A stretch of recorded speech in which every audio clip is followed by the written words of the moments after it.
आप देख रहे हैं पब्लिक टाइम्स। नमस्कार, मैं सुमंत कुमार। चलिए जानते हैं गोपालगंज की खास खबर।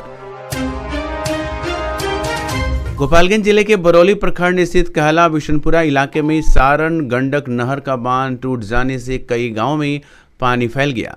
नहर में पानी छोड़े जाने के बाद अचानक बांध टूटने से खेतों और निचले इलाकों में तेजी से पानी भरने लगा, जिससे ग्रामीणों में दहशत फैल गई। घटना की सूचना मिलते ही नहर विभाग और प्रशासन की टीम मौके पर पहुंची तथा युद्ध स्तर पर मरम्मत कार्य शुरू किया गया। प्रशासन ने प्रभावित क्षेत्रों की निगरानी बढ़ा दी है और लोगों को सतर्क रहने की सलाह दी है। सदर एसडीएम अनिल कुमार ने बताया कि नहर प्रबंधन के अधिकारियों के साथ लगातार समन्वय किया जा रहा है। स्थिति को नियंत्रित करने के लिए फिलहाल नहर में पानी का प्रवाह पूरी तरह रोक दिया गया है। वहीं कार्यपालक अभियंता दिलीप कुमार के अनुसार विभाग ने लगभग 1000 क्यूसेक पानी की मांग की थी, लेकिन नहर में करीब 11000 क्यूसेक पानी छोड़ दिया गया, जिससे अत्यधिक दबाव बना और बांध क्षतिग्रस्त हो गया। उन्होंने बताया कि किसी बड़े नुकसान की सूचना नहीं है। फिलहाल नहर का पानी बंद कर दिया गया है और मरम्मत कार्य लगातार जारी है। अधिकारियों का दावा है कि अगले 2 से 3 दिनों में स्थिति पूरी तरह सामान्य हो जाएगी। बरौली प्रखंड के कहला गांव में जो सारण तटबंध है, उसका एक साइड का तटबंध ब्रिज कर गया है। तो उसके अभी सारण प्रमंडल जो है, जो नहर प्रमंडल, उससे बातचीत चल रही है, किया है। सब सुबह से ही, जब से ब्रिज हुआ है तब से ही व्यूहात्मक कार्य चल रहा है। और ये भी हम लोग सुनिश्चित किए हैं कि जो अब पानी उसमें तत्काल नहर में नहीं छोड़ा जाए, कैनाल में, और जितना पानी है वही पानी सेट हो रहा है। और ताकि तुरंत ही आज शाम तक ही हम लोग जो ब्रिज हुआ है उसको रोक सके और पानी का जो बहाव विपरीत दिशा में हो गया है यथातथ, उसको बंद किया जा सके। तो पूरी टीम वहाँ एकदम दिन रात लगी हुई है और आशा है कि आज शाम तक बंद हो जाएगा। जिले के बैकुंठपुर प्रखंड में आयोजित सहयोग शिविर के दौरान बिहार सरकार के शिक्षा मंत्री मिथिलेश तिवारी द्वारा एक अधिकारी को फटकार लगाने का वीडियो सोशल मीडिया पर तेजी से वायरल हो रहा है। हालांकि वीडियो की स्वतंत्र पुष्टि नहीं हुई है। बताया जा रहा है कि सहयोग शिविर में मंत्री के साथ जिलाधिकारी समेत कई वरिष्ठ अधिकारी मौजूद थे। इसी दौरान बैकुंठपुर के अंचलाधिकारी द्वारा आवेदनों के निस्तारण की जानकारी दी जा रही थी। जानकारी सुनने के बाद मंत्री नाराज हो गए और मंच से ही अधिकारियों की कार्यशैली पर सवाल उठाए। वायरल वीडियो में मंत्री ये कहते दिखाई दे रहे हैं कि जनता के आवेदनों को केवल कागजों पर निपटाने का खेल अब नहीं चलेगा। उन्होंने अधिकारी को चेतावनी देते हुए कहा कि यदि काम नहीं हो रहा है तो इस्तीफा देकर चले जाइए। मंत्री ने यह भी कहा कि लापरवाही किसी भी कीमत पर बर्दाश्त नहीं की जाएगी और शिकायत मिलने पर कार्रवाई तय है। मंत्री ने अधिकारियों को पारदर्शिता से काम करने की नसीहत देते हुए किसी भी प्रकार के अनुचित लेन देन से बचने का भी संकेत दिया। उन्होंने कहा कि जनता की समस्याओं का समयबद्ध समाधान सुनिश्चित की जाए। फिलहाल ये वीडियो क्षेत्र में चर्चा का विषय बना हुआ है और प्रशासनिक हलकों में भी इसकी चर्चा हो रही है।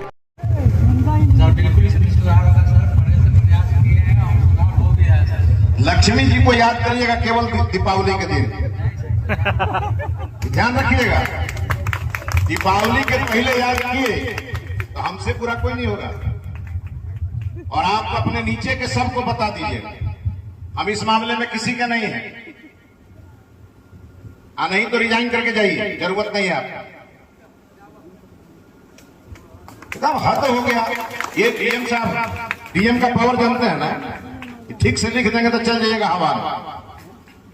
उस दिन जब रेवती हाई स्कूल में इतना बड़ा कैंप लगा, इतने आवेदन आए, डीएम साहब खुद उस दिन ही नाराज थे आपके खिलाफ। उसी दिन लिख रहे थे, हम मना किए। हाँ, डिस्पोजल बना करके दीजिए। जितना आवेदन आया रखे हैं कि फेंक दिए, उसका पूरा लिस्ट बना करके, और क्या किए नहीं किए, रात भर आपको उस आवेदन को पढ़ना हो तो पढ़िए, लेकिन कल उसका रिजल्ट डीएम साहब को पहुंचाएंगे। हम आपसे नहीं पूछेंगे, फिर डीएम साहब से शाम को बात करें। नहीं होगा तो हम ही कहेंगे डीएम साहब लिखिए अब इनके खिलाफ। लीजिए चंदन जी, ले लीजिए।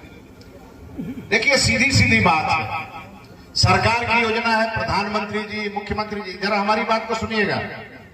प्रधानमंत्री जी, मुख्यमंत्री जी, आप सब लोगों के लिए काम कर रहे हैं और जो काम कर रहे हैं उसको यहाँ जिला पदाधिकारी महोदय के नेतृत्व में आप लोगों तक पहुंचाया जाए। गोपालगंज जिले के बैकुंठपुर थाना क्षेत्र के सफियाबाद गांव में भूमि विवाद को लेकर दो पक्षों के बीच हुई मारपीट में 6 लोग घायल हो गए। घटना के बाद इलाके में कुछ देर के लिए तनाव का माहौल बन गया। सभी घायलों को इलाज के लिए बैकुंठपुर सामुदायिक स्वास्थ्य केंद्र ले जाया गया, जहां प्राथमिक उपचार के बाद उन्हें बेहतर इलाज के लिए सदर अस्पताल रेफर कर दिया गया। जानकारी के अनुसार गांव निवासी मुसाफिर शाह और उनके पड़ोसी के बीच लंबे समय से जमीन को लेकर विवाद चल रहा था। बुधवार को विवादित जमीन के पास मिट्टी गिराई जा रही थी, जिसका मुसाफिर शाह ने विरोध किया। इसी बात को लेकर दोनों पक्षों के बीच कहासुनी शुरू हो गई और देखते ही देखते मामला मारपीट में बदल गया। मारपीट के दौरान दोनों पक्षों ने एक दूसरे पर लाठी डंडों से हमला कर दिया। घटना में एक पक्ष से मुसाफिर शाह, धनजी शाह, ललिता देवी समेत 4 लोग घायल हुए, जबकि दूसरे पक्ष से राजा शाह और उनकी मां पार्वती देवी जख्मी हो गईं। घटना की सूचना मिलने पर पुलिस मौके पर पहुंची और मामले की जांच शुरू कर दी। पुलिस ने दोनों पक्षों के घायलों का बयान दर्ज कर लिया तथा आगे की कानूनी कार्रवाई की जा रही है। फिलहाल सभी घायलों का इलाज जारी है। बरौली प्रखंड में बुधवार सुबह सारण मुख्य गंडक नहर का बांध टूटने से सैकड़ों एकड़ कृषि भूमि जलमग्न हो गई। कहला गांव के समीप नहर के मुख्य बांध के पहले रिसाव शुरू हुआ और देखते ही देखते 20 फीट तक बांध टूट गया। इसके बाद नहर का पानी तेज रफ्तार से आसपास के खेतों और निचले इलाकों में फैलने लगा। कहला, पिपरहिया, सुरवल और नेवरी गांवों के खेतों में पानी भर जाने से किसानों की चिंता बढ़ गई है। धान की नर्सरियां और खरीफ फसल की तैयारियां प्रभावित हुई हैं। किसानों का कहना है कि जरूरत से ज़्यादा पानी खेतों में भर जाने से फसल को नुकसान पहुंचा है और समय पर जल निकासी नहीं हुई तो आर्थिक क्षति और बढ़ सकती है। घटना की सूचना मिलते ही गंडक विभाग की टीम मौके पर पहुंची और बांध की मरम्मत का कार्य शुरू किया। बालू से भरी बोरियां और बांस लगाकर कटाव रोकने का प्रयास किया गया, लेकिन पानी का दबाव अधिक होने के कारण शुरुआती प्रयास सफल नहीं हो सके।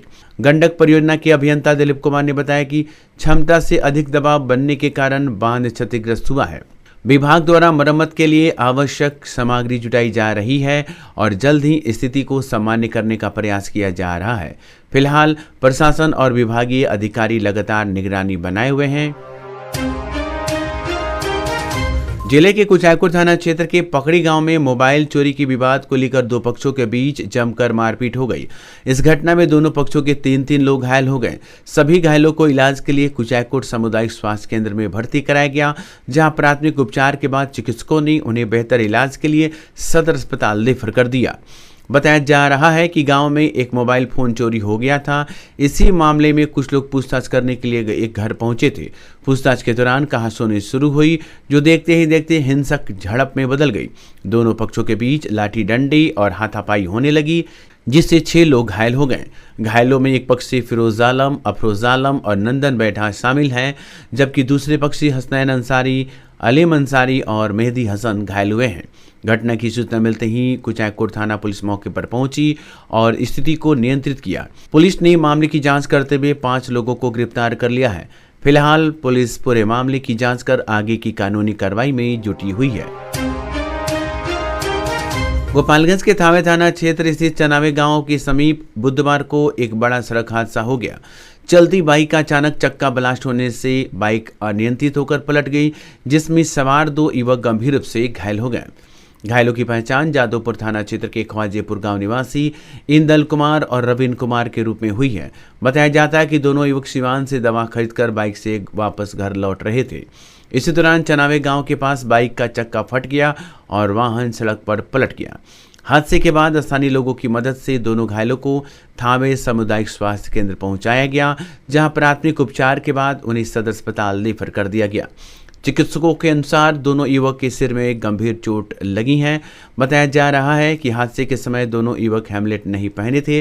फिलहाल सदर अस्पताल के इमरजेंसी वार्ड में उनका इलाज जारी है। गोपालगंज जिले के कुचायकोट थाना क्षेत्र में हुए सड़क हादसे में एक शिक्षक की मौत के बाद उनके पैतृक गांव कोयनी निहाल टोला में मातम पसरा हुआ है। जैसे हादसे की खबर गांव पहुंची, परिजनों और ग्रामीणों के भीड़ उनके घर पर जुट गई। पूरे गांव में शोक का माहौल है। मृतक की पहचान कोयनी निहाल टोला निवासी जलेश्वर ठाकुर के पुत्र विपुल ठाकुर के रूप में हुई है। वह बैकुंठपुर प्रखंड के खैरा आजम स्थित प्राथमिक विद्यालय में शिक्षक के पद पर कार्यरत थे। बताया जाता है कि मंगलवार को वह अपने छोटे भाई आलोक कुमार को नवोदय विद्यालय की परीक्षा दिलाने जा रहे थे। इसी दौरान भाटवा मोड़ के समीप NH 27 पर एक अज्ञात वाहन ने उनकी बाइक को टक्कर मार दी, जिससे उनकी मौत हो गई। विपिन ठाकुर की शादी 2 वर्ष पहले हुई थी। उनके परिवार में पत्नी रीना देवी और 1 वर्ष का पुत्र ऋषु है। पति की मौत की खबर सुनकर पत्नी और मां का रो रो कर बुरा हाल है। ग्रामीणों ने बताया कि विपिन ठाकुर मिलनसार और कर्तव्यनिष्ठ शिक्षक थे। उनकी असामयिक मृत्यु से गांव ने एक होनहार शिक्षक को खो दिया। स्थानीय जनप्रतिनिधियों ने भी परिजनों से मिलकर गहरा शोक व्यक्त किया और उन्हें ढांढस बढ़ाया। गोपालगंज के माझागढ़ प्रखंड में आयोजित सहयोग शिविर में बड़ी संख्या में लोग अपनी समस्याओं के समाधान के लिए पहुंच रही हैं। शिविर में लेबर कार्ड, राशन कार्ड, भूमि विवाद, आवास योजना तथा अन्य सरकारी योजनाओं से जुड़ी शिकायतों और आवेदनों का निस्तारण किया जा रहा है। शिविर में कमनपुरा गांव की आजाद अली ने नल जल योजना में जल चालक के रूप में कार्य करने के बावजूद जनवरी 2025 से लंबित मानदेय के भुगतान की मांग को लेकर आवेदन दिया। वहीं कोयनी बलुआ टोला के हीरालाल राम ने सड़क पर नाले के पानी से हो रहे जल जमाव की समस्या के समाधान की मांग की। पुरानी बाजार की प्रियंका देवी ने भूमि विवाद के निपटारे के लिए आवेदन सौंपा। इसके अलावा विभिन्न गांवों से पहुंचे लोगों ने भी अपनी समस्याओं के समाधान हेतु आवेदन दिए। शिविर में पंचायत सचिव, अंचलकर्मी तथा विभिन्न विभागों के कर्मचारी आवेदन प्राप्त कर संबंधित मामलों की प्रक्रिया आगे बढ़ा रहे हैं। प्रखंड विकास पदाधिकारी विनीत कुमार, अंचलाधिकारी मुन्ना कुमार सहित कई विभागीय अधिकारियों ने शिविर का निरीक्षण कर व्यवस्थाओं का जायजा लिया और लोगों की समस्याओं के त्वरित समाधान के निर्देश दिए। तो ये थी गोपालगंज की खास खबर। आपका दिन शुभ हो। धन्यवाद।